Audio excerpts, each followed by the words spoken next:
మనం ఎక్కడెక్కడో ఏయో అద్భుతాలు ఉన్నాయని చెప్పి దేశం ప్రపంచం అంతా తిరుగుతూ ఉంటాం. కానీ మన రాష్ట్రంలోనే ప్రపంచ స్థాయి అద్భుతాలు ఎన్నో ఉన్నాయి. వాటిలో ఒకటి యాగంటిలోని ఆకాశదీపం. యాగంటి ఆలయం వెనుక భాగంలో పంచభూత శిఖరాలు అనే 5 ఉంటాయి. ఈ 5 శిఖరాలు కూడా మీరు వీడియోలో చూస్తున్నట్టు చేతి వేళ్ల వలె సన్నగా పొడవుగా భూమిలోంచి ఉద్భవించినట్లుగా మనకు కనిపిస్తాయి. ఈ పంచభూత శిఖరాలను జాగ్రత్తగా చూడండి.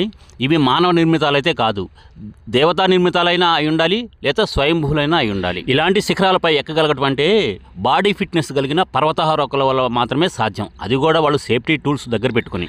కానీ పప్పు నెయ్యి కూరగాయలు తింటూ రోజు స్వామివారి పూజ చేసుకుంటూ బాడీ ఫిట్నెస్ లేకుండా కాస్తంత బొజ్జ, కొద్ది దూరం నడిసే ఆయాసం, అలాంటి పూజారి స్వాములు వందలాది సంవత్సరాల నుంచి తరతరాలుగా తమ వారసత్వంగా ఈ 5 శిఖరాల్లో పెద్ద శిఖరమైన అగ్ని శిఖరంపై ఎక్కి సేఫ్టీ టూల్స్ ఏమి లేకపోగా చేతిలో ఒక సంచి, దాంట్లో నూనె, ఒత్తులు, అగ్గి పెట్టా. అది వీపుకు తగిలించుకునే హ్యాండ్ బ్యాగ్ కాదు, వైరు సంచి చేతిలో, నడుము గోచి.